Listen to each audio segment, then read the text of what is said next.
Hi everyone, Leon from Jawas Junkyard here. Hope you all have had a great holiday period. Happy New Year. Hope you all guys had great time to rest and recuperate with all your friends and family. Look, I thought I'd do a bit of a video today on the Zannah Hilt. So we got the sample a few weeks ago actually now, but at the same time I got the Master Sword samples, I got some other stock for Beyblades, and I just had a lot to get through at the same time. So I took my time on giving the feedback for this one. So I had the same sort of time. I had the Porter, this, the Master Sword blade, and some stock. So I had to go through it all, check it all, and I always do like a bit of a presentation pointing out the things that need improving if inner diameter wasn't correct or color of a bolt wasn't correct, for example. I'll mark all that up and send it back to the factory, and we have that improved for production. So I thought I'd just show off the Darth Zannah Hilt. I think it looks really good. You know, it's a really great outer diameter. Feels really good in the hand. It doesn't feel thick. Feels actually quite thin. Hopefully you can get the scale here. I'm just trying to get it all in the one frame, as it's, you know, it's a long double-ended sort of staff. The wood looks great. The wood feels great. You know, it's not just a bit of a veneer. It's the wood pieces are about, you know, sort of 2.5 mm thick at your thinnest part. And it just sort of looks really good all together with all the accents. You've got the red buttons, the red underlay. You can see there, and it just looks really good. So I'm overall very happy with how this turned out. And I think this is a good representation of the production unit.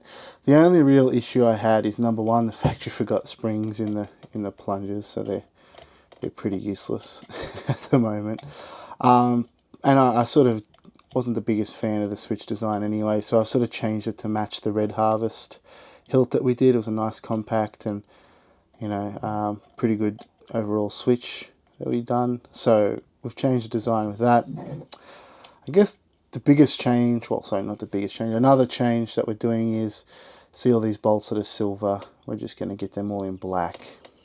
Now, for the sample unit, the shop did not do the pommel piece, and that is mainly because I sent in the design of the pommel quite late, and then I reminded them again just before they were about to ship this, and it was sort of just, do we wait, you know, quite a while longer for them to finish off the pommel, or just ship what it is, and, you know, we'll get, the pommel is effectively this section here with a cap with some some venting, so it's not, you know, nothing crazy that they wouldn't have done before. And this is the biggest issue that I have with this sample. The threading was very, very thin. You could hear the pitch was incredibly thin, and that's why it gives you that squeaky noise. It was just too thin, and that's because we had a very thin exterior profile, and we have a bit of that taken up by wood and these other bezels. So the main core is actually very, very thin. And that is because we were targeting a 28mm inner diameter. Unfortunately, I think I'm going to have to make the executive call, just for the structure of the hilt, the integrity of the hilt, not making it too fat. I like the exterior profile, it's very good. I think we're going to have to take it down to a 26mm inner diameter. That way we can give some more thickness here, and we can do some more with the threads. That'll just help us, you know, immensely, give a better thread. And I've told the factory to keep that pitch of that thread, to reduce it or increase the pitch, depends on which reference you want. But so obviously it will take less turns to go through that, and it won't be as squeaky because the pitch isn't that fine. So they're the main improvements I want to make to the hilt. So we'll go to a 26mm inner diameter. Right now it's 28. Yes, that means, unfortunately, we'll either have to source some good 26mm speakers, or we're going to have to use some really good enclosed 24mm speakers to get some great sound. It depends also on your install, right? We're keeping the emitter section as they are because it's a quite a good thickness, and we don't have as much wood there. So the emitter section before it drops down to your 1-inch blade is actually, again, 28mm or just under. So depending on, you could get creative with a chassis design. You could have speakers facing that way, or you could, depending on how you want to do it, you could have, try to get your, with when you do the single way staff, and you put your pommel here, the pommel will be a large diameter, so you can get a bigger speaker in there. So it's unfortunate. It's I guess a trade-off we have to make. I think it's the better of the two trade-offs, rather than making the hilt chunky. It's the last thing we want to do is have this be an Ultra saber. We want to keep it nice and thin, as we're known for sort of doing, pretty elegant designs and good proportions. So I think, unfortunately, that's the decision we're going to have to make, and we can go, and get that thread better, improve the thread, improve the durability of the hilt, because you'll have, not as fine pitched thread, and you'll have a thicker inner core that'll just improve the strength long term for everybody. There's plenty of 1 inch internal diameter hilts, all the, so I think it's, for this particular case, it's just the sacrifice we're going to have to make to keep the overall aesthetic as it is. And it's a very beautiful aesthetic. It's it's a really nice hilt. So that's all I wanted to share with the Darth Zannah. I just wanted to show you guys the beauty and all of its glory. I'm trying to sort of get it in frame here. It's a really cool hilt. The color contrast is awesome. I love having the natural wood in the middle, and of course this is real wood. You can stain it if you don't like it being this whiter color. A lot of people complimented that it was a really good contrast having a lighter wood with the dark accents, but hey, if that's not your thing, well, that's fine. You can always get it and buy any wood stain from your local hardware store and stain it to whatever color you choose. And that's the beauty of this design. So I think you're all going to be wrapped. Now, as you all know, the factories in China go on a holiday end of this month, some for 2-3 weeks, and it's great because at the end, just before they shut down, they're pushing out a whole bunch of my stock. We're going to have the Master Sword hilts. The blades might come after the break, just because I requested some improvements, and that might take a bit of time. Porter was targeted to be finished by the end, and it's going to be close. Let's see if it makes it or not. Either way, it'll be very soon after, sort of mid-Feb, so it's not going to be terribly long after anyway. Then we have the High Sun, which will definitely ship before the break, so that'll be great. So, come end of Jan, early Feb, I'll be shipping those out to all the customers. And, Timmy's also opened up, or he's going to open up a group run once he gets the test pieces and he's happy with the hybrid chassis. He'll open up that group run, which is excellent. And yeah, I guess we've got the Darth Yoda open up for pre-order as well. So there's a lot going on here. We got the prints from Mike Lyons for the Master Sword and for the Toranaga, and we have finally shipped out the Toranagas then, because I've basically had them here for the past month and a bit, just waiting on the parchment prints from Mike, and also we were waiting on the chassis for those that bought in the group buy chassis. So that's sort of all that's going on in Jawas at the moment on the lightsaber front. I guess I can give you guys a little bit of an update on the Beyblade side if you're at all interested, or the Digimon or the Yu-Gi-Oh side. So we have sold out now of Millennium rods. We still have some of the key and the puzzle Millennium items. We are making the Millennium necklace. That's sort of kicking off as we speak. That won't take too long, and that'll be sort of the same price, 30 to 50 USD as the key and the eye, in the same sort of category. And then we will do the Millennium ring.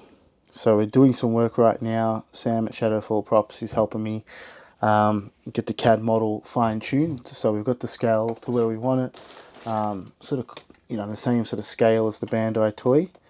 And this is our printed sample.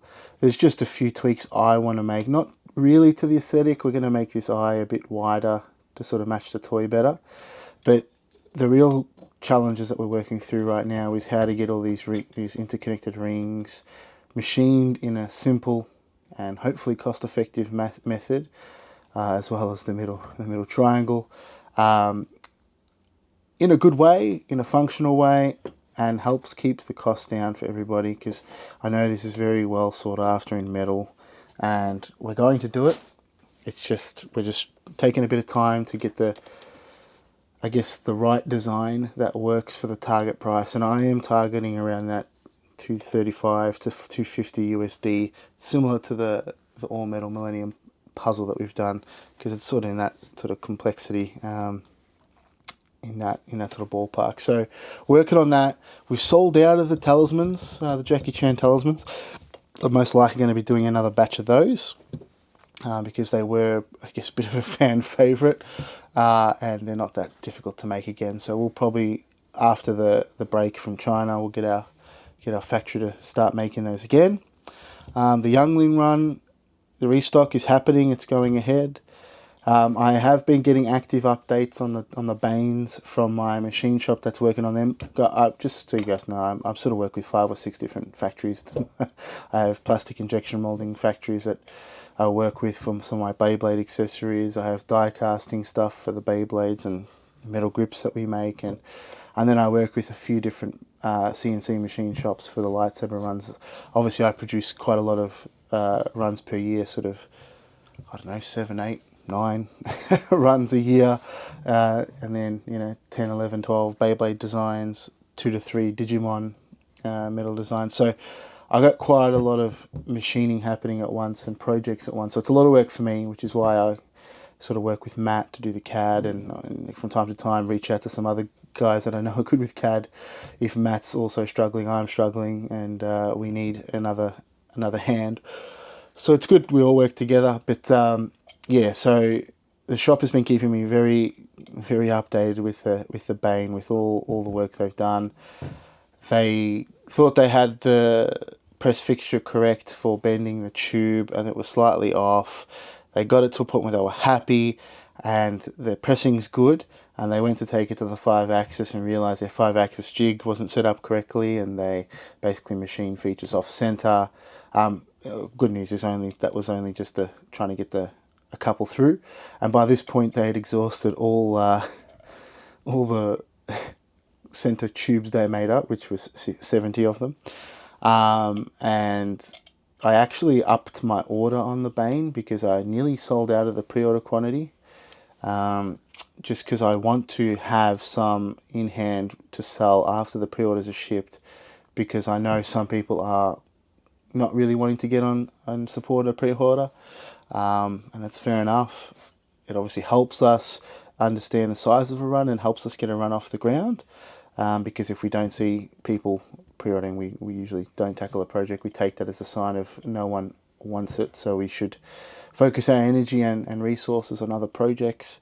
But yeah, so the Bane is still targeting sort of end of Feb shipping to me, and then I guess either very end of Feb or early March, when I get it, I'll do QC and start shipping to you guys.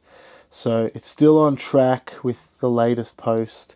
They're rushed through a few more tubes that they're going through their process to be able to finesse their 5-axis jig before they'll start pushing through the production quantity of them all.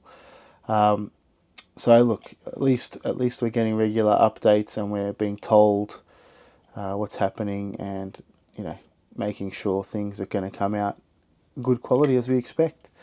So yeah, that's sort of just a bit of an update on what's going on at the moment. But the main reason for the video was to showcase this beautiful Darth Zannah prototype, and she is beautiful. And I just wanted to discuss, I guess some of you will see that I will update the listing to go from 28mm in a diameter to 26. And I thought I'd explain the, I guess, very logical reason why. It's unfortunate, but I think it's the best thing for the project.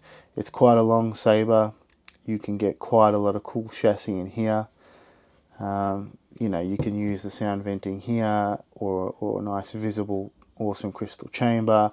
You can do a double install for the both ends, or you could do a single profi board, for example, running both LEDs. You could do some setups to where your main cores run here, and you can have quite a big battery in the middle if you want. There's a whole host of options that you can do to get a really good thing, even with a 26mm inner diameter. But yeah, I'm going to see what I can do about sourcing some 26mm speakers. If I can't, maybe I'll speak to, you know, someone in the community that always likes making speakers, someone like Albert. If that's not possible, then I guess the next best thing is to make sure that the chassis design incorporates a very well enclosed 24mm speaker. Thanks for your time, guys. I'll keep you guys posted as I always do. Thank you for the support, and let's hope for a very, very successful 2025 for all of us. Thank you very much. Checking out.